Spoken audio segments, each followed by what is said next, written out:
మరికొన్ని రాష్ట్ర వ్యాప్త వార్తలు వేగంగా సంక్షిప్తంగా.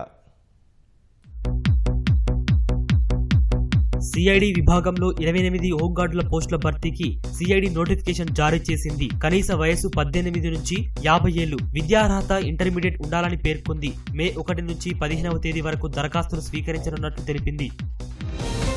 నెల్లూరు జిల్లా ఉలవపాడు మండలం మన్నేటికోటలో 3.5 కోట్లతో నిర్మించిన విద్యుత్ సబ్స్టేషన్ను మంత్రి గొట్టిపాటి రవికుమార్, ఎంపీ వేమిరెడ్డి ప్రభాకర్ రెడ్డితో కలిసి ప్రారంభించారు. బద్దెపూడిలో సీసీ రోడ్లు, కొత్త ఓవర్ హెడ్ ట్యాంకును అందుబాటులోకి తెచ్చారు.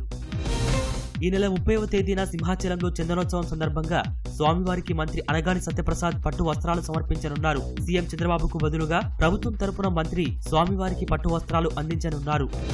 కడప జిల్లా మైదకూరు నియోజకవర్గానికి మంజూరైన జవహర్ నవోదయ పాఠశాలను బ్రహ్మంగారి మఠంలో ఏర్పాటు చేయనున్నారు. అందుకోసం ఎద్దులాయపల్లె సమీపంలోని స్థలాన్ని ఎమ్మెల్యే పుట్టా సుధాకర్ యాదవ్ పరిశీలించారు. గన్నవరం టీడీపీ కార్యాలయంపై దాడి కేసులో వైసీపీ నేత వల్లభనేని వంశీ బెయిల్ పిటిషన్పై హైకోర్టులో వాదనలు జరిగాయి. శుక్రవారం నిర్ణయాన్ని ప్రకటిస్తామని జస్టిస్ టి మల్లికార్జునరావు తెలిపారు.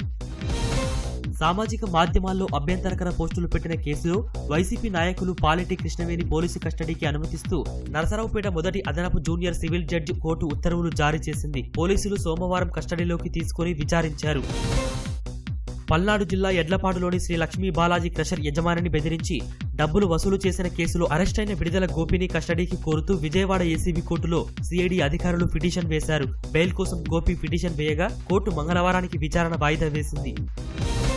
పశ్చిమ గోదావరి జిల్లాలో 2024-25 ఏడాదిలో రెడ్ క్రాస్ సొసైటీ ద్వారా అందించిన సేవలకు గుర్తింపుగా రాష్ట్ర స్థాయిలో కలెక్టర్ చెదలవాడ నాగరానికి బంగారు పథకం లభించింది. విజయవాడలో మే 8న గవర్నర్ చేతుల మీదుగా అవార్డు అందుకోనున్నారు.